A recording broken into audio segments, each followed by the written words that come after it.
กุศล3-4 วันที่ผ่านมาอาตมาก็ได้เดินทางไปรัฐไอโอวาที่มอยขยายมทั้งหลายที่นู่นก็ร่วมกันทำบุญกับเราก็คุณโยมบสินจันอูกับนางแหลมมองตินก็ได้ถวายพระพุทธรูปทันใจองค์หนึ่ง500 เหรียญก็ได้ถวายกระเบื้องหลังคา500 เหรียญถวายห้องสุขา500 เหรียญก็ถวาย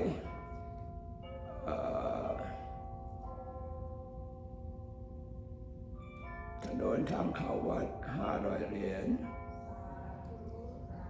ถวายกำแพง500 เหรียญก็ถวายเสาไฟฟ้า 1,000 เหรียญก็รวมกันทั้งหมดก็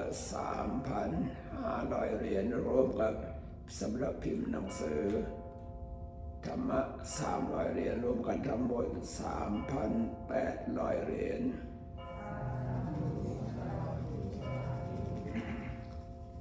แล้วก็มีคุณโยมสายเหล่าแสงนาง3 ตนก็ได้ถวายพระพุทธรูปองค์หนึ่ง500 เหรียญโยมจ่ากับสามีครอบครัวอยู่เวียงไสก็ได้ถวายห้องสุขา500 เหรียญก็คุณมูเกก็ถวาย500 เหรียญคุณแบรนดอนแอนนาดีสโตมีถวาย300 เหรียญกูเตียงเวนนางคำก็ถวายกระเบื้องหลังคา500 เหรียญก็ยังไม่หมดนะสาธุยังไม่หมดยังไม่จบแล้วก็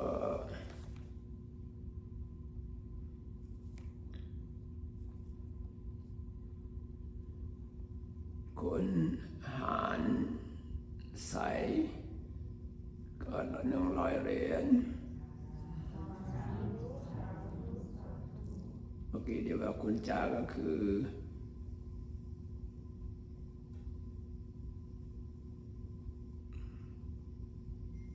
คุณคำวันนั่นแหละคุณคำวันเวียงใสกณะนั่นแหละที่ถวายห้องสุขา500 เหรียญก็แมทธิวเบิร์กแมนกับสมคิดมองตินถวายหนังสือ100 เหรียญกับปีเตอร์โอลิเวอร์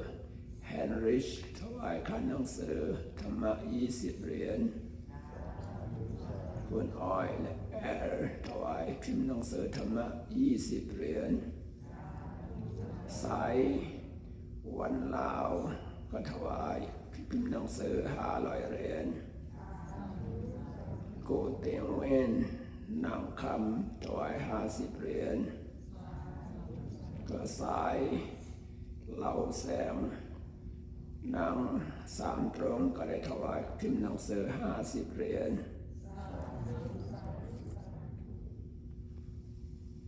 รวมกันทั้งหมดไม่รู้ว่าเท่าไหร่นะก็ยังมีอีก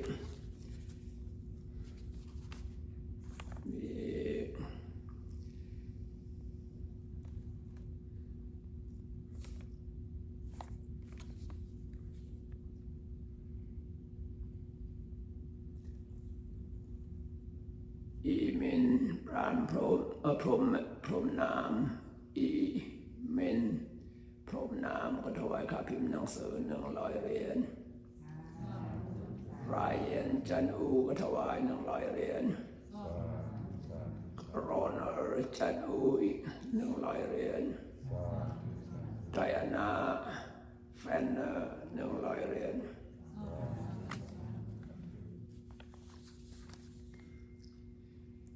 ก็มีโยมอยู่ที่อาริโซนาสันดาใจ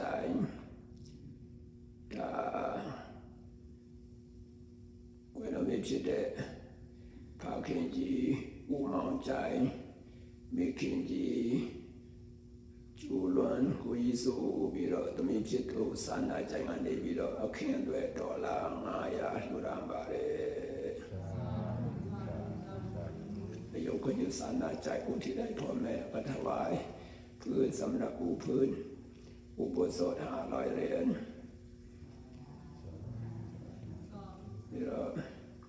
Lali doing, Tosana doing, Twani Biro, Quello di Bicide, Pakinji, Mountain,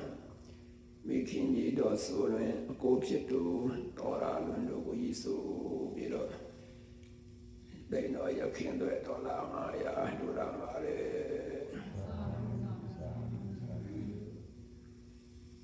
Kami. Arizona เชิญลาเลเดือนสันดาเดือนอุทิศได้บิดามารดาได้ลงรับใบกระถวายพื้น500 เหรียญขออนุโมทนาสาธุด้วยนะเมื่อวานนี้เราก็มีวิดีโอคอลกับคอนแทรคเตอร์ที่ไอโดและเขาเสนอราคามาประมาณ860,000 แต่ยังไม่ถึงพื้นของวัดบอกว่าเราก็คุยกับเขาให้เขาถึงพื้นปูพื้นของฟาวเดชั่นของอุโบสถคอยเพิ่มอีก110,000 110,000ใช่110,000 หรือเปล่า110,000แสดงว่าเพื่อจะได้พื้นถึงพื้นฟาวเดชั่นของอุโบสถเราก็ต้องมีค่าใช้จ่าย970,000 ก็เขาได้เริ่มไม่กี่วันนี้แหละเขาจะได้เริ่มสร้างเขาจะสร้างถึงออกโตเบอร์ก็ถึงพื้นแล้วหลังจากออกโตเบอร์ที่มันหนาวสโนว์มันตกก็จะหยุด6 เดือนเราจะได้หาทุนถ้ามีทุนแล้วก็ต่อถ้าไม่มีทุนแล้วก็ extension ไปก็แล้วแต่เหตุการณ์อันนี้ก็คือข่าวสารของวัดที่ไอโดโฮ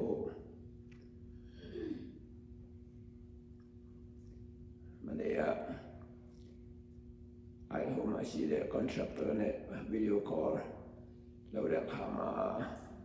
ไอยินว่าตรูเตรียมยาลาราที่โฮเรมอลีกอลาเสียเตยชาวดาวกับเจ้าเย่ฟาวเดชั่นมาเปล่าไม่ยาวไหนมูกูว่านักตะเตยเนี่ยตะเท้าโอ้เปล่าในราคาจะรับพี่ในราคาจะรับตรงไอ้น้อยยี่ฟาวเดชั่นคอนกรีตเขียนเดียที่เราอยากวางมาบอกเราเขาลงว่าตานี่เราจับว่าเราบอกเนาะกูเตยคนหน้าตาเราจับว่าเลยเราดีลากูเราเส้นดีรถสาวไหมสาวข้ามากูเราก็จูนจุดจุลายออกัสเซปเทมเบอร์ออกตุเบอร์ลีลาเราเส้นนั่นรู้โอ้โปรเจกต์ก็สเกจสเวลาได้น้อยยี่แชมเปี้ยนฟาวเดชั่นก็อีเมลบอกชีบาเลยไอ้ยันเอาจากเรามาสะดวกจ่าในบิสก์ตรูมาละชาวลาลนามาบอกไอ้เจมามีดูว่ายังมวิชาในเมสโลชินเราไอ้ดาวบ้านจะเราเซบิโลบิลดิ้งมาด้วยบอกตาตานจ่อๆเราดูอัปไปเลย အဲ့ဒါမရှိတော့မရှိသလိုပဲဒါရမတန်နဲ့ extension ပဲလုပ်အောင်ပါပဲဒါကြောင့်ဒီတော့ဒီဖြစ်မျိုးအောင်မြင်ဖို့အတွက်ဆိုတာကရောက်ဝေးရနေမှာရှိနေကြတဲ့ဓမ္မမြတ်တရားတရားပေါ်ကမူတည်ပြီးတော့ရှိနေပါလေဒါတော့အဲ့လိုအကြောင်းရဲ့ဒါတရင်ဒါအားလုံးသိကြရအောင်ဒါပြောပြခြင်းဖြစ်ပါတယ်မဝါနေယုံဆိုင်လို့ဒါကထာကအဲ့မဝါနေရှိတာမဝါနေတယ်ပဲလားအာကျင်တိုင်ก็คือสิ่งที่ไม่ควรคิดหนักถ้าคิดหนักเกินไปทำให้คนบ้าก็ได้มีอะไรแบบก็มีอยู่4ประการนั่นแหละมันเองอะถึงไม่ยอมมีเลยสำหรับเราก็ยิ่งมาที่พี่เราเส้นสาวมาเต้นเนี่ยไอ้อะไรดีบ้าชิบะเลยเอรากูများစွာစင်ရင်စင်စားမိမယ်ဆိုလို့ရှိရင်လူကိုယူစေနိုင်တယ်အဲ့ဒါပါဠိဘာသာပါလဲဆိုတဲ့ကနေသိရမယ် Yeah, this lady asked me about what kind of thing we not supposed to think about. You think about too much about that is make someone crazy. We have 4 kind of things. But ข้อที่หนึ่งก็คือเกี่ยวกับพระพุทธเจ้าไม่เหมือนคนธรรมดาจะไม่เหมือนคนธรรมดาพูดทุกอย่างอื่นละพวกเราเกิดมาได้อย่างไรพระพุทธเจ้าของเรานี่เกิดมาก็เดินไป7 ก้าวก็พูดได้ด้วยรู้ใช่ไหมเราพุทธะเราเดินไป7 ก้าวทำทิศเหนือก็ยกมือขึ้นชาญเป็นผู้ยิ่งใหญ่ที่สุดอย่างนี้เป็นต้นนะก็ไม่มีใครสอนเอาไปพูดได้อย่างไรเกิดได้อย่างไรเดินได้อย่างไรเป็นไปไม่ได้อย่างนั้นอย่างนี้ถ้าเราคิดมากเกินไปเกี่ยวกับเรื่องราวพระพุทธเจ้าก็ทำให้เราประสาทกินประสาทก็ได้นะทำให้เราประสาทcrazy ไปก็ได้ก็ไม่ใช่ฐานะของเราปัญญาของเราไม่สามารถจะรู้ถึงเหตุปัจจัยทำไมเป็นอย่างนี้ได้ก็เรื่องพระพุทธเจ้าอย่าไปคิดถึงมากละเพราะพระพุทธเจ้าบำเพ็ญบุญกุศลบารมี4 อาสงไขย100,000 กับก็ชาติสุดท้ายก็ต้องให้ผลพิเศษกับสุดท้ายนั่นแหละโดยไม่น่าเชื่อแต่สำหรับสมองของเราสติปัญญาของเราไม่สามารถจะรู้ว่าทำไมเป็นอย่างนี้ได้อย่างไรเราคิดไปคิดมาสงสัยบางคิดก็ทำให้เราประสาทไปก็ได้ก็สิ่งที่ไม่ควรคิดกับเรื่องพระพุทธเจ้าแต่ပြီးတော့စဉ်းစားဖို့မတင်တဲ့အရာဆိုတော့ဘုရားရှင်ကိုယ်တော်မြတ်ကြီးအရာဌာနတွေမှာပြီးတော့စဉ်းစားမိလို့ရှိရင်ယူနိုင်တယ်ဘုရားရှင်ကိုယ်တော်မြတ်ကြီးဆိုတာကစဉ်းစားကြည့်ပါဘုရားတော်မူတဲ့အချိန်ကာလမှာလမ်းလျှောက်သွားနိုင်တယ်လမ်းလျှောက်ပြီးတော့စကားပြောနိုင်တယ်နော်ဘယ်လိုမှသင်ပေးမလို့မရှိပဲနဲ့ဝေချင်းလမ်းလျှောက်နေစကားပြောနေစားတဲ့ဖြစ်ပေါ့အဲ့ဒါဖြစ်အောင်မဟုတ်ပါမလားစားတဲ့ဖြစ်ပေါ့အဲ့ဒီကိုညာမမီတဲ့အရာတွေရှောက်ပြီးတော့စဉ်းစားမယ်ဆိုရင်ဒါယူတူသွားနိုင်တယ်တဲ့အဲ့ဒါတိုက်ပြီးတော့တွေးစရာမတင်ဘူးဆိုတဲ့အကြောင်းဘုရားရှိခိုးတော်မြတ်ဆိုတာကဒီနေ့ချင်းကဘာတည်းကာလကြောင့်ဌာနအစပါရမီတရားတွေဖြည့်ကျင့်စီပြီးတော့နေနောက်ဆုံးဘဝမှာနောက်ဆုံးအနေနဲ့အကျိုးပေးတာဖြစ်တဲ့အတွက်ကြောင့်ထူးခြားမယုံကြည်နိုင်လောက်အောင်ဒါဖြစ်ပေါ်ရခြင်းဖြစ်ပါတယ် So what we should not think about is the God about the Buddha. The Buddha is not like us. is special, such as when he was born. As soon as he's born, he can walk and raise up his hand and says, Ego hamasmi lokasa. I'm the biggest person in this world, and so on. He can walk and he can talk. It's not normal. So why? Because he still developed virtue perfection. Just the 4 eons and 100,000 world. Do a lot of good things in his previous life. So the last life, the last chance, just like we give the soul is amazing, unbelievable. So our wisdom, our knowledge is too small, very little, so we cannot think about the Buddha. We think too much, doubt about something and so on. It's to make someone crazy. You're not supposed to think about too much about the Buddha. ข้อที่ 2 เกี่ยวกับฌานผู้ปฏิบัติธรรมจนได้ฌานเมื่อได้ฌานก็สามารถได้อภิญญาณปัญญาญาณพิเศษแสดงอภินิหารก็ได้หูทิพย์ตาทิพย์รู้จักจิตใจคนอื่นระลึกชาติได้อย่างนี้เป็นต้นนั่นแหละก็ถ้าตายไปก็ไปเกิดที่พรหมโลกเรื่องฌานก็ไม่ใช่ฐานะของเราปัญญาของเรานิดเดียวนี่เราจะไม่คิดถึงเรื่องฌานมาเป็นไปได้อย่างไรฌานเป็นอย่างไรแสดงอภิญญาณได้อย่างไรไปเกิดพรหมโลกอย่างนี้เป็นต้นนั่นแหละ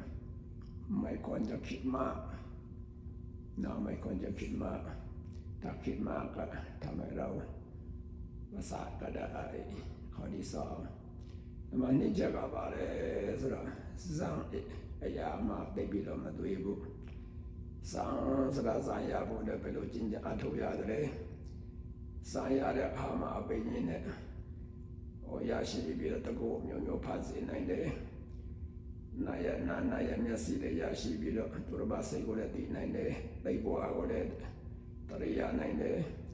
ဒီလက်ခါမှာပြမဘုံလေးရောက်ပြီးတော့ဒီပြမဖြစ်ရတဲ့စာတစ်ဖြစ်ပေါ့အဲဒီဇာန်နဲ့ပတ်သက်ပြီးတော့ကိုညာကမမိတဲ့ခါကျတော့သိပြီးတော့တွေးပြီးတော့နေမယ်ဆိုလို့ရှိရင်ဘုဒ္ဓရာကလည်းနေမယ်မာစာပေလေးလာကိုနဲ့မရှိဘူးဆိုလို့ရှိရင်တော့အဲ့ယူသွနိုင်တယ်ဒါကြောင့်စံအရာမှာသိပြီးတော့မသွေးနဲ့တွေးလို့ရှိရင်ဒါအုံနောက်ချောင်းတက်တယ်ပေါ့ That's the second one not supposed to think about is the jhana absorption because jhana or trance who gain this jhana absorption they will have to gain this supernormal power. They have the psychic power, can create amazing things happen in this world. And they have divine eye, divine ear. They can memorize their past life, or they can read someone's mind, and so on. After they die, they will born in the Brahma world, become as a Brahma and so on. We got about the jhana absorption also.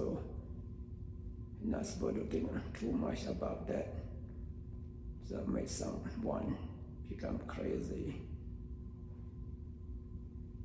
ข้อที่ 3ก็คือกฎแห่งกรรมเรื่องกฎแห่งกรรมไม่ต้องคิดมากกฎแห่งกรรมคิดดูโลกของเราเนี่ยคนมีเป็น 8,000 ล้าน 8,000 ล้านน่าจะมี2 คนหน้าตาเหมือนกันไม่เหมือนนั่น 8,000 ล้านหน้าตาไม่เหมือนกันสักคนหนึ่งทำไมไม่เหมือนกันกฎแห่งกรรมเห็นกฎแห่งกรรมหน้าตาก็ไม่เหมือนกันอวัยวะร่างกายผิวหนังก็ไม่เหมือนกันความคิดความเห็นก็ไม่เหมือนกันแตกต่างกันเพราะอะไรกฎแห่งกรรม ทำไมเป็นได้อย่างไรถ้าคิดไปกับประสาทได้ก็ไม่ต้องคิดมากเรื่องกฎแห่งกรรมในโลกเราจะเห็นคนหลายชนิดหลายระดับใช่ไหมจะเรื่องกฎแห่งกรรมอย่าไปคิดมากก็ถ้าเราคิดตามหลักธรรมอยากคิดเป็นก็พอใจได้อยู่ถ้าคิดไม่เป็นออกนอกรูนอกราวไปก็ทำให้เราเป็นประสาทก็ได้มาตรงเชื่อก็กายโจเบวุฒิได้บีแล้วมาตัวเนี่ยการโจเบสิมันสันเจเลยพอเราที่สันเจแล้วสิ่งที่จีบคู่เข้มมากับว่าลูเยก็ตามบ้านชิดทางเราชิบะเลยตามบ้านชิดทางชิดเนี่ยมาที่แต่ยังเนี่ยมาดูยาก80ရမဟုတ်တော့တန်ပေါင်း8000တန်စီကြည့်တရားနဲ့တူကိုမတူဘာကြောင့်မတူရလဲကံကြိုးပေးမတူလို့အဲ့ဒါကံကြိုးပေးမတူလို့အဲ့ဒါလေးရှောက်တွေတန်ယုံမှန်တန်ရဖြစ်ပြီးတော့ဘာကြောင့်ဒီလိုဖြစ်ရတယ်ဘာကြောင့်ဒီလိုဖြစ်ရစားတဲ့ဖြစ်ပေါ့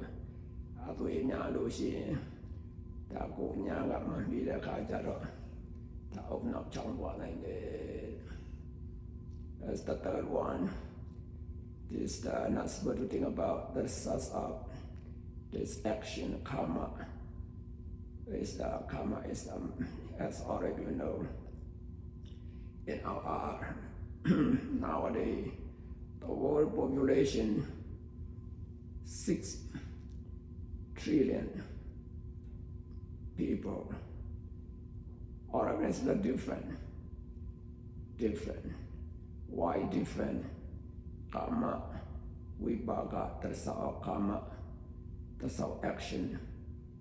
So that's why the people is different. Why they different? You have to doubt about that. So we just think about it depend on the action. The consequences is different. If you think too much about that, it will make someone crazy. So don't think too much about that. ข้อที่สี่โลกของเรานี่ตั้งอยู่ได้อย่างไรอย่าไปคิดมากเราไม่ใช่นักวิทยาศาสตร์นะถ้าคิดว่าโลกของเรานี่ทำไมเช่นว่าประเทศเราก็พระอาทิตย์ขึ้นที่นี่ก็มืดโลกมันกลมมันก็ลอยอยู่บนอากาศก็เป็นดาวดวงหนึ่งก็คิดไปคิดมาโลกมันน้ำมันมาจากไหนโลกของเรามันตั้งอยู่อย่างไรอย่างนี้เป็นต้นถ้าจะคิดไปคิดมาน้ำมหาสมุทรเป็นอย่างไรโลกของเราเป็นอย่างไรก็ไม่ใช่สติปัญญาของเราไม่สามารถจะรู้ได้แต่ถ้าเราคิดมากเกินไปก็ทำให้เราประสาทกินได้นะแล้วก็อย่าไปคิดมากเรื่องโลกนี้มันตั้งอยู่อย่างไรနံပါတ်၄ချက်ပါလေဆိုတော့ဒီလောကကြီးဟာဘယ်လိုတည်ရှိနေတယ်ဆိုတဲ့အကြောင်းတိတ်မှမသွေးပါနဲ့ဒီလောကကြီးဟာဒီမှာတို့လည်းအကျိုးတစ်ခုပါပဲလဲပတ်နေတာပဲဘယ်လိုဘာကြောင့်ဒီလိုလဲပတ်နေရဘာကြောင့်ကောင်းနေမှာ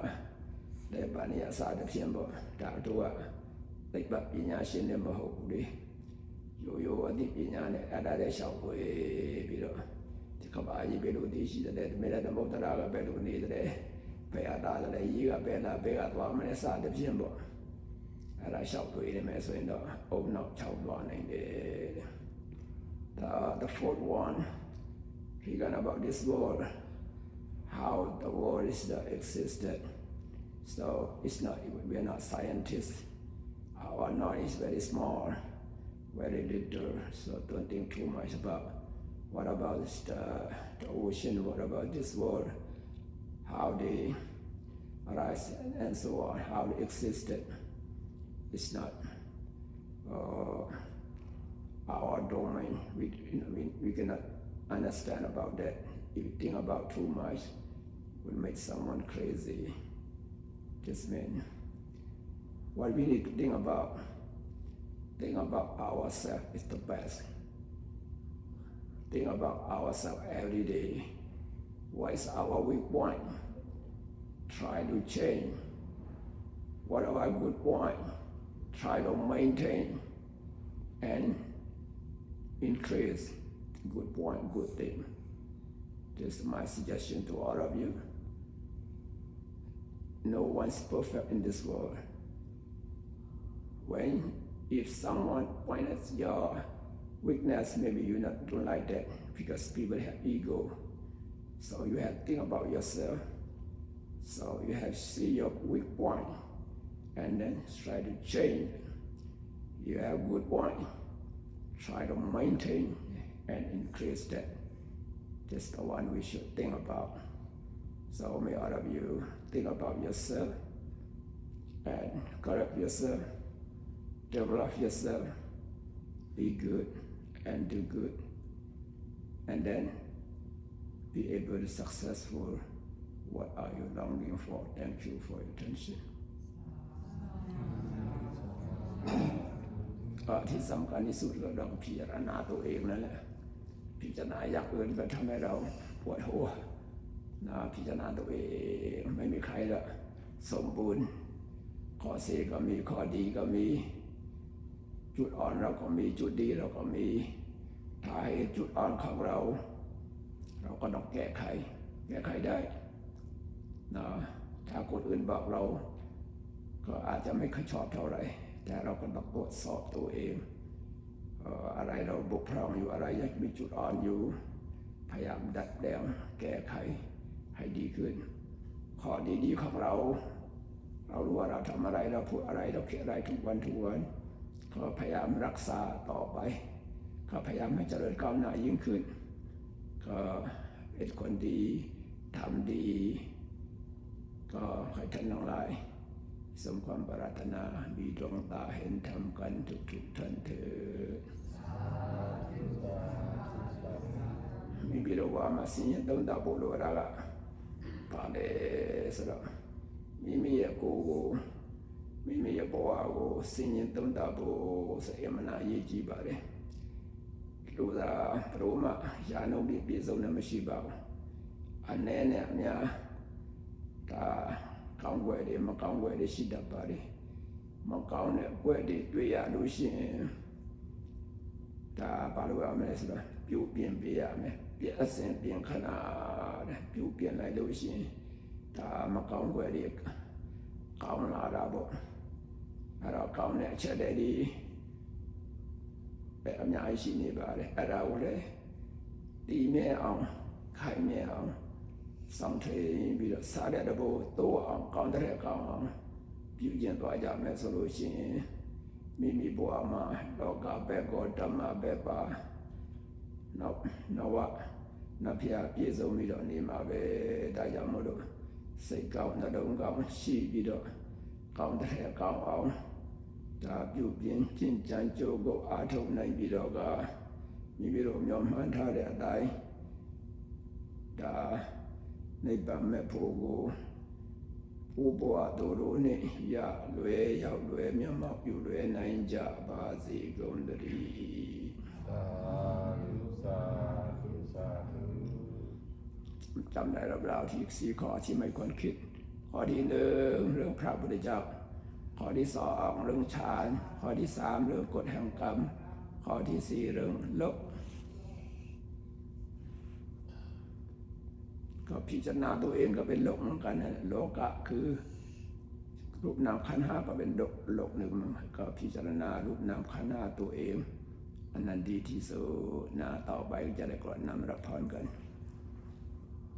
ยะถาวาริวหาปุราบริปุเรนติสาคารังอิวะมิวะอิโตทินังสัพเพสังอุปกัปปติจิตังปฏิตังตุมังคิปะมิวะสมิจฉตุสัพเพปุเรนตุสังกปาจันโทปนรสโสยถามณีโชติรสโสยถาสัพพิติโยวิวัจจันตุสัพพะโรโควินาศสันตุมาเตภวันตันตรายโยสุขีนิกายุโกภวะอภิวาทนาสิ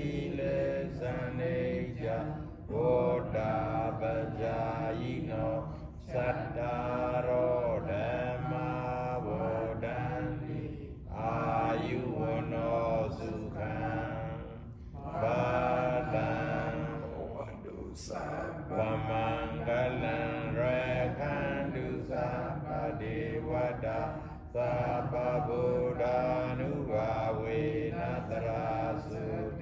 Bhavantu De Bhavatu Sabba Mangalam Rakantu Sabba Devata Sabba Dhammanuva Venatrasu Bhavantu De Bhavatu Sabba Mangalam Rakantu Sabba Devata Sabba